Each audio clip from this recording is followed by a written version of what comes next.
Racist officer stops black man, then learns he's the head of internal affairs. Marcus adjusted his tie as he sat behind the wheel of his dark blue sedan, the hum of the engine soft beneath the sound of the late evening breeze. It had been a long day filled with meetings, paperwork, and conversations that demanded patience, and he was finally heading home. The sun had just set, leaving behind faint traces of golden light along the horizon, and the streets were beginning to empty as families settled in for the night. Marcus lived in a quiet neighborhood on the other side of town, a place where children rode bicycles during the day and neighbors exchanged polite nods in the evenings. He tapped the steering wheel lightly, letting his favorite jazz music flow from the speakers. The soft notes gave him a sense of calm, a needed comfort after hours spent in a stiff office chair. Dressed in his well-pressed suit, polished shoes, and a leather briefcase resting on the passenger seat, Marcus looked every bit the professional he was. Yet, as he passed through a wide intersection and turned onto a dimly lit street, his calm moment was suddenly interrupted by the sharp flash of red and blue lights in his rearview mirror. Marcus's chest tightened for a moment, though he kept his face expressionless. He signaled, slowed down carefully, and pulled his car to the side of the road. He knew the drill both from personal experience and professional knowledge. The flashing lights reflected off the windows of nearby houses, catching the attention of a few people who paused at their doors, curious about what was happening. The patrol car pulled up close behind him, its headlights bright, washing over the back of Marcus's sedan. He could see the silhouette of the officer in the mirror, a tall figure adjusting his hat before stepping out. The sound of the officer's boots hitting the pavement echoed faintly in the stillness of the evening. Marcus took a deep breath and rested both hands on the steering wheel, his fingers relaxed but steady, as he had always done whenever pulled over. The officer approached slowly, his flashlight beaming into the car even though the street lights were enough to see clearly. "License and registration," the officer said sharply, not offering a greeting, not explaining the reason for the stop. Marcus turned his head calmly, his expression composed. "Of course, officer," he replied, his voice steady, respectful. He reached slowly into his jacket pocket for his wallet, moving with care so there would be no misunderstanding. He then opened the glove compartment and pulled out his registration, placing both documents gently on the dashboard where the officer could see them before handing them over. The officer looked Marcus up and down, his eyes narrowing. His gaze lingered on the suit, the polished shoes, and the leather briefcase. "What are you doing in this part of town at this hour?" he asked, his tone carrying suspicion rather than genuine curiosity. "I'm on my way home from work," Marcus answered simply. He did not elaborate, nor did he show irritation. Years of experience had taught him the value of staying calm and measured in moments like these. The officer leaned slightly, shining the flashlight around the car's interior. He looked at the dashboard, the passenger seat, and then back at Marcus. "Nice car," he said, though the compliment was wrapped in doubt. "Not many people around here drive one like this." Marcus gave a polite nod, saying nothing. He could feel the weight of the officer's judgment, but he chose not to challenge it. Instead, he kept his gaze forward, focusing on the faint glow of the traffic light up ahead. The silence stretched for a moment before the officer asked, "Where exactly do you live?" "Across town," Marcus replied. His words were short, but not rude. He had learned to answer only what was asked, to avoid giving anyone a reason to twist his words. The officer smirked slightly, as though unconvinced. He took Marcus's license and registration and stepped back toward his patrol car, leaving Marcus in the stillness once again. The soft jazz continued to play quietly, though now it seemed almost too gentle against the tension that filled the car. Marcus tapped the steering wheel lightly again, this time not to the rhythm of the music, but as a way of keeping his composure. Through his rearview mirror, he could see the officer sitting in the patrol car, typing Marcus's information into the computer. The red and blue lights continued flashing, reflecting across the street and onto the windows of the houses. A few curtains shifted as neighbors peeked out to see what was happening. Minutes passed, though they felt longer. Marcus sat patiently, his posture straight, his eyes calm. He knew that every second was part of a test, not of his innocence, but of his patience. He had been through moments like this before, moments where assumptions clouded the judgment of others. Still, he refused to let frustration take control. Finally, the officer stepped out again and returned to Marcus's car, holding the documents in his hand. His expression had not softened, his tone remained firm. "Stay in the car," he ordered, though Marcus had made no move to leave. He then leaned slightly toward the open window and asked again, "You sure you're just heading home from work?" "Yes," Marcus replied evenly.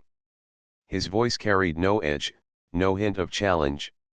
It was simply the truth, delivered with the dignity of someone who knew his own value, even if it wasn't recognized in that moment. The officer studied him for a long time, as if searching for cracks in his story. But Marcus remained steady, his calm presence a quiet shield against the hostility aimed at him. The officer finally stepped back again, muttering something under his breath, and returned once more to his patrol car. Marcus watched him go, his face still composed. He knew this wasn't about a traffic violation. He hadn't been speeding, hadn't run a light, hadn't made an illegal turn. This was about something else entirely, something he had seen many times before. And yet, he also knew that the night was not finished. As he sat there waiting, Marcus allowed himself a small breath. He adjusted his tie once more, not because it needed fixing, but because it gave his hands something to do, a simple gesture to remind himself of his control. The road ahead was still quiet, the lights still flashing, the neighbors still watching. It was only the beginning of an encounter that would reveal far more than the officer expected. The officer returned to Marcus's car after several long minutes, his flashlight once again shining directly into the window. Instead of handing back the documents, he leaned closer, his eyes fixed on Marcus as if he were trying to read more than the words on his license. The tension was heavy, the kind that could be felt in the quiet night air. "So," the officer said slowly, his voice carrying a sharp edge, "you're heading home from work, huh? What kind of work keeps a man like you out this late, dressed up in a suit?" Marcus kept his tone even, his expression calm. "I work in administration. Some days are longer than others." The officer tilted his head slightly, as though unconvinced. He looked Marcus up and down once more, the neat suit, the polished shoes, the leather briefcase. "Administration," he repeated, almost like the word was strange to him. "That sounds fancy. What exactly does that mean?" Marcus paused for a moment. He could feel the way the question was being asked, not out of curiosity, but out of doubt. Still, he answered plainly. "It means I manage and review office operations, and I oversee certain processes that make sure people do their jobs right." The officer squinted, still holding Marcus's license and registration in his hand. "Seems like a big job for someone driving through here." His tone carried an unspoken suggestion that Marcus didn't belong on this road, in this car, or in that suit. Marcus did not react to the comment. Instead, he remained steady, his hands still resting calmly on the steering wheel. "It's my regular route home," he said simply. The officer tapped the documents against the side of the car door, as if thinking. He then took a step back and walked around the vehicle, shining his flashlight along the windows and tires. "You mind telling me what's in the trunk?" he asked, his voice casual but his expression sharp. Marcus turned his head toward the officer. "There's nothing unusual in my trunk, just personal items," he replied. "Would you like to see inside?" The officer hesitated, then shook his head slightly, as though trying to maintain control of the situation. "Not yet. I'll let you know if I decide to." Marcus nodded once, still calm, still respectful. Inside, however, he felt the weight of the situation pressing harder. He had been stopped many times in the past, but the officer's tone tonight was different. It carried something sharper, an eagerness to find fault where there was none. The officer came back to the window, resting one hand on the roof of the car. "Tell me," he said, "how does someone like you afford a car like this? That's not exactly a cheap ride." Marcus met his gaze without flinching. His voice was steady. "I've worked hard for many years. I've saved carefully. This car is the result of that effort." The officer's lips pressed into a thin line. He wasn't satisfied with the answer, though Marcus had spoken the truth. "You must be doing pretty well for yourself," the officer muttered. "Better than most around here." Again, Marcus chose not to engage. Silence was sometimes more powerful than words, and he knew it. The soft jazz playing in the background seemed almost ironic against the officer's growing irritation. After a moment, the officer shifted, his expression tightening. "Step out of the car," he ordered suddenly. Marcus calmly unbuckled his seat belt and opened the door, moving slowly so that nothing about his actions could be misinterpreted. He stepped onto the pavement, standing tall in his suit beneath the flashing red and blue lights. The night air was cool, and the quiet street seemed even quieter now, as though the world itself was holding its breath. The officer circled Marcus, looking him up and down. "You sure you don't have anything you're hiding?" he asked. "Any reason you're driving around like you own the place?" Marcus met his eyes, his voice steady. "No reason other than heading home after a long day." The officer studied him for another moment before leaning closer. "See, here's the thing," he said, lowering his voice slightly. "Guys like you come through here acting like you're above everyone else. Expensive car, nice suit, calm attitude like you've got nothing to prove. But everybody's got something to prove. Everybody's got something they're hiding." Marcus didn't move, didn't blink. He simply stood there, his calm presence like a wall against the storm of the officer's assumptions. "I've told you everything honestly," he replied. The officer frowned, clearly frustrated by Marcus's composure. He had expected nervousness, maybe defensiveness, something he could point to as suspicious.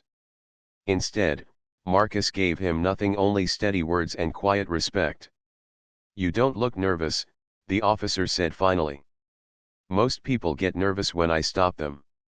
"I have no reason to be nervous," Marcus said gently. "I know who I am, and I know I've done nothing wrong." That answer seemed to unsettle the officer more than anything else. He stepped back, crossing his arms as if trying to regain control. The silence stretched again, heavy with unspoken tension. Finally, the officer handed back Marcus's license and registration, but not without a warning glance. "Stay right here," he said firmly. "I'm going to run a more detailed check. Don't move." Marcus took the documents and placed them back carefully. He returned to the driver's seat, closing the door gently, his face still calm. Inside, he allowed himself one deep breath, quiet and measured. He knew the officer's suspicion was not about the car, or the route, or even the late hour. It was about something else entirely, something deeper, something that had nothing to do with traffic laws. The officer walked back to his patrol car, his shoulders stiff, his expression unreadable in the mirror. The red and blue lights continued to flash, casting long shadows across the street. The neighbors who had been watching from behind their curtains were still there, their curiosity growing as the encounter stretched on. Inside his car, Marcus adjusted his tie once more, a small gesture of control, a reminder of his own dignity. He turned the volume of the jazz music down so that only the faintest notes filled the silence. He knew this was far from over. The officer's hostility was not fading, it was building, layer by layer, waiting for the right moment to reveal itself fully. And Marcus, calm as ever, was ready. Marcus sat quietly in the car, the weight of the officer's suspicion pressing heavily on the moment. The flashing lights continued to dance across the quiet neighborhood, painting the houses in streaks of red and blue. He knew the officer was still running checks, perhaps not just for traffic records but looking for any excuse, any detail to justify this long stop. Inside the car, Marcus kept his breathing steady. Years of experience had taught him that calmness was not only a shield but also a strategy. The more composed he remained, the less fuel he gave to those who tried to provoke him. His hands rested naturally on the steering wheel, his shoulders straight, his face neutral but not cold. The officer finally stepped out of the patrol car again and approached slowly, as if each step carried more weight than before. When he reached the window, his flashlight beam cut across Marcus's face once more. "Everything looks fine," the officer said, though his tone didn't sound like relief. "But I still don't like the way this adds up." Marcus turned his head, his voice calm. "What exactly doesn't add up, officer?"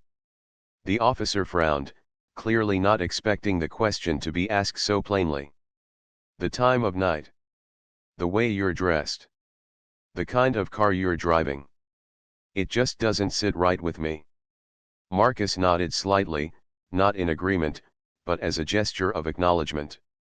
"I understand that you're doing your job," he said carefully. "But I also know my rights. I'm on my way home, and I haven't broken any laws." The officer's jaw tightened. "Don't start quoting rights to me," he said, his voice low. "I've been doing this job long enough to know when something feels off." Marcus didn't let the sharpness in the officer's words rattle him. Instead, he responded with quiet firmness. "I respect your experience. But feelings and facts are not always the same." For a moment, the officer looked as though he didn't know what to say. Marcus's words had been polite, respectful even, but they carried a weight that was hard to ignore. The officer shifted slightly, his flashlight beam moving across the dashboard, the briefcase, and the neatly folded jacket in the back seat. "Mind stepping out again?" the officer asked. Marcus nodded and complied, opening the door slowly and stepping onto the pavement once more. The night air was cooler now, a faint breeze carrying the scent of cut grass from a nearby yard. The officer walked around Marcus, circling him as though searching for cracks in a wall. "You seem awfully calm," the officer said finally. "Most people get nervous when I press them like this." Marcus met his gaze without flinching. "Calmness doesn't come from ignoring the situation," he said. "It comes from knowing I've done nothing wrong. Losing my composure wouldn't help either of us." The officer tilted his head, studying him. "You talk like you've been through this before." Marcus's lips curved into the faintest of smiles. "Let's just say I've had my share of long conversations on the side of the road." The officer gave a short laugh, though it wasn't filled with humor. "You think you're clever, don't you?"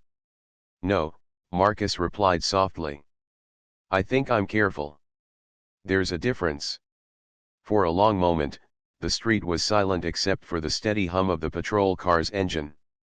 The officer seemed unsettled, his usual method of pressing harder not yielding the reaction he expected. Marcus wasn't defensive. He wasn't raising his voice. He wasn't making sudden moves. Instead, he stood like a pillar, steady, calm, and unshaken. The officer finally asked, "What's in that briefcase of yours?" "Work papers," Marcus answered. "Reports, documents, things I needed to finish before tomorrow." "Can I see them?" the officer asked. Marcus thought carefully about his response. He knew he didn't have to show anything that wasn't legally required. But he also knew that refusing might escalate the tension. Choosing his words with care, he said, "They're private work files. Unless you have a reason related to a law I've broken, I'd prefer to keep them closed." The officer's eyebrows rose. He wasn't used to people speaking with such calm firmness. "You sure about that?" he asked, his tone challenging.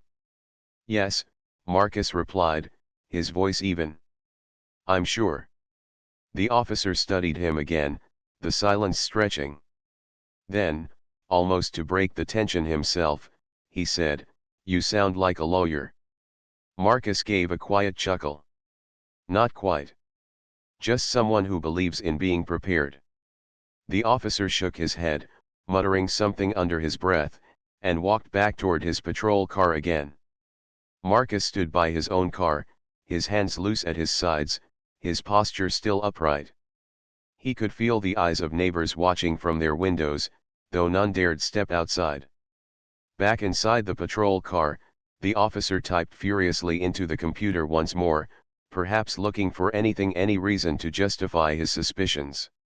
Marcus waited patiently. He wasn't in a rush. He knew that patience often outlasted hostility. After several minutes, the officer returned once more, his expression unreadable. "You're free to go," he said, but his tone lacked generosity. Marcus opened his car door but paused, meeting the officer's eyes. "Thank you," he said. And then, after a slight pause, he added, "Respect works both ways." The officer blinked, as if caught off guard by the gentle reminder. He said nothing more, only turned back toward his patrol car. Marcus sat back inside his sedan, closed the door, and placed his hands on the wheel again. His heart was steady, his face calm, but inside, he felt the familiar weight of these encounters. Each one left a mark, not of fear, but of quiet resolve. He adjusted his tie once more and prepared to drive away. The night had not ended. The journey was not finished. And Marcus knew that what had just happened was only a small glimpse of something much larger that was about to unfold. The officer sat in his patrol car longer than before, the glow of the computer screen casting a pale light across his face. His fingers moved quickly over the keyboard, entering Marcus's information again and again, as if trying to force a different result to appear. Marcus, meanwhile, remained calm inside his sedan. His hands rested lightly on the steering wheel, and his eyes were fixed on the quiet road ahead. The red and blue lights still flickered, painting the street in uneasy colors. Curtains continued to shift in nearby homes as neighbors peeked out with curiosity, whispering to one another about what might be happening. Some likely assumed Marcus had done something wrong. Others wondered why the stop was taking so long. Marcus knew how easily assumptions could spread, but he kept his composure. Then, in the patrol car, the officer's eyes suddenly widened. His expression shifted from suspicion to disbelief. On the screen, in bold letters beside Marcus's name, were the words that changed everything: Head of Internal Affairs, Police Department. The officer leaned back in his seat, blinking hard as if he had read it wrong. He quickly refreshed the page, ran the check again, and saw the same result. His throat tightened, and his grip on the keyboard weakened. For the first time that evening, it wasn't Marcus who felt the weight of the moment, it was the officer. He stared at the screen, realizing what this meant. Internal Affairs was the very department responsible for investigating misconduct within the police force. And Marcus wasn't just part of that department, he was the head of it. The man standing calmly in front of him earlier, the man he had spoken to with such hostility, was in charge of reviewing officers like himself. The officer's mind raced back through every word he had said, every suspicious glance, every unnecessary question. He thought about the neighbors watching, the way he had circled Marcus like he was a suspect, the tone he had used to demand explanations that were never required. His stomach churned as the weight of realization pressed down on him. Marcus, still in his car, noticed the officer hadn't come back yet. He could sense a shift, though he didn't yet know what the computer had revealed. He tapped his steering wheel lightly, his calm patience never fading. Finally, the officer stepped out of the patrol car. But this time, his steps weren't firm and confident, they were hesitant, almost unsure. His flashlight wasn't raised. His voice wasn't sharp. He approached Marcus's car more slowly, his face carrying a stiffness that came not from authority but from unease. When he reached the window, he cleared his throat. "Mr. Johnson," he said, his tone softer now, less certain. "I I just ran your information. Marcus turned his head, his calm eyes meeting the officer's. And, he asked simply. The officer hesitated. It says you're, with internal affairs. Marcus tilted his head slightly. That's correct. The officer swallowed hard, his earlier confidence melting away. Not just with them, he added, his voice lower. It says you're the head of the department. Marcus gave the faintest nod, his expression unchanged. That's true. The silence that followed was heavy, almost too heavy for the cool night air. The officer's eyes darted nervously, his posture shifting uncomfortably. The very man he had doubted, questioned, and treated with suspicion was the one person he should have shown the utmost respect to. Marcus broke the silence, his voice even, neither harsh nor forgiving. Do you see now why composure matters? The officer opened his mouth but no words came out. He had no defense, no explanation that could erase what had already happened. He felt his face grow warm under the flashing lights, realizing the seriousness of his mistake. Marcus continued, his tone steady. I've seen many encounters like this. I know the signs, the assumptions, the doubts. That's why I stay calm. But understand this: every detail of tonight will be reviewed. The officer's throat tightened. He shifted his weight from one foot to the other, trying to think of something to say. Sir, Marcus raised a hand gently, stopping him. Don't explain. Just reflect. You had an opportunity to treat me with fairness from the start. Instead, you chose suspicion. The officer's chest rose and fell with a heavy sigh. He had no power in this moment, no control over the outcome. He felt the weight of his actions pressing down, not just as a mistake but as a professional failure. Marcus slowly reached for his documents, which the officer had finally placed back on the dashboard. He tucked them neatly into his wallet and set his registration in the glove compartment. His movements were deliberate, calm, and steady, just as they had been all night. You know what my department does, Marcus said quietly. We don't judge on feelings. We look at facts. We review actions, not excuses. The officer nodded quickly, his mouth dry. Yes, sir, he whispered. Marcus looked out the windshield for a moment, watching the road that still waited for him. Then he turned back to the officer. This could have been a simple stop, a routine check, with a respectful conversation. But you made choices that turned it into something else. The officer's shoulders slumped. He knew Marcus was right. The dignity and calmness Marcus carried only made his own behavior seem smaller, harsher, unnecessary. After a long silence, Marcus adjusted his tie once more, a small but meaningful gesture. You can go back to your car now, he said, his tone polite but firm. The officer nodded again, almost like a student being dismissed by a teacher. He stepped back slowly, turned, and walked toward his patrol car, his steps heavy, his thoughts heavier. He knew this encounter would not be forgotten, not by Marcus, not by himself, and perhaps not by the department that would soon hear about it. Marcus watched him go, his expression calm but thoughtful. He knew the officer's realization tonight was only the beginning of a much larger conversation. For Marcus, this was not about revenge or punishment, it was about accountability. As he started the engine of his sedan and prepared to leave, Marcus allowed himself a small breath of relief.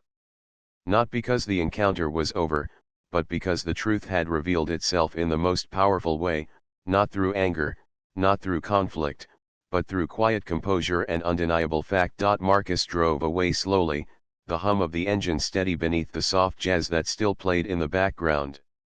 The red and blue lights from the patrol car faded in his rearview mirror, but the weight of the evening lingered.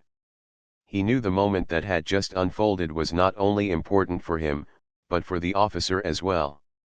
Sometimes, the lessons we learn in life do not come from classrooms or books, they come from encounters that challenge us to see ourselves clearly.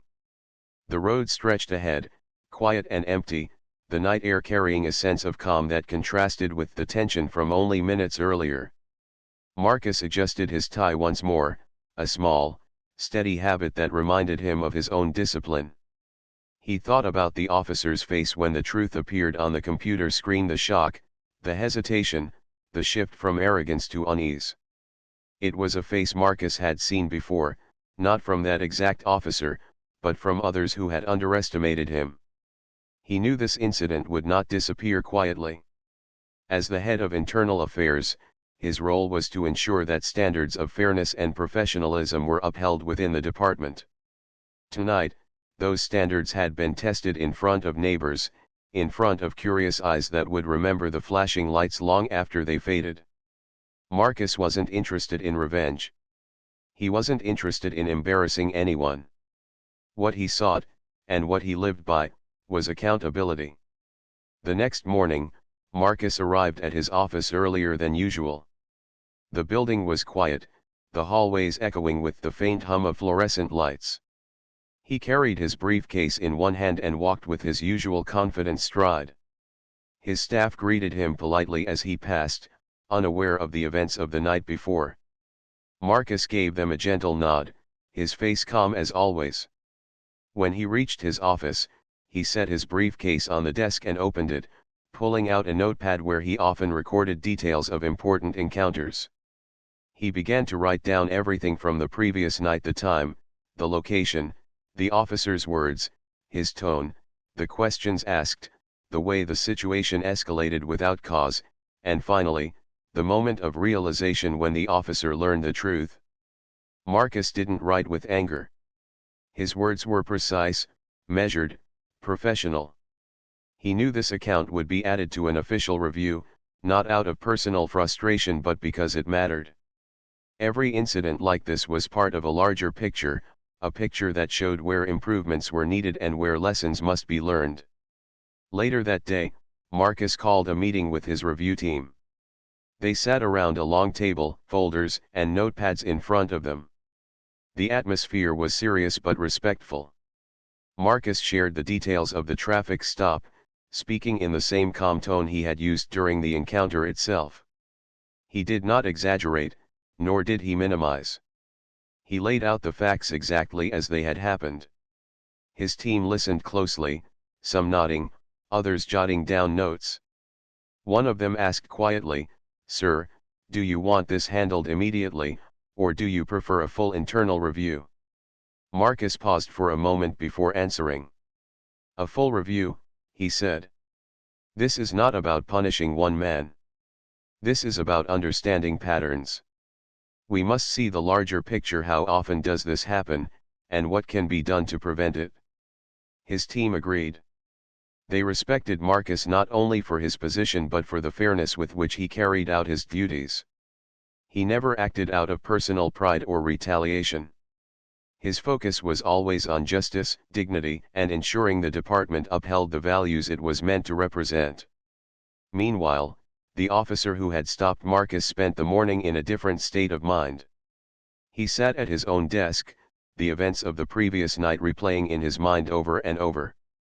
He couldn't escape the image of Marcus standing calmly in the flashing lights, unshaken, dignified, while he himself had been caught off guard. He thought about the words Marcus had spoken: "Respect works both ways." Those words echoed louder than any official reprimand could. The officer realized how quickly assumptions had guided his actions, and how wrong those assumptions had been. It wasn't just that Marcus was the head of internal affairs, it was that Marcus was a man who had done nothing wrong, yet had been treated as though he had. For the officer, the lesson was personal. It wasn't just about being careful with someone's title or position. It was about the importance of treating every individual with respect, no matter who they were or what they looked like. He understood now that his job wasn't about suspicion, it was about service, about protecting and respecting the community he had sworn to serve.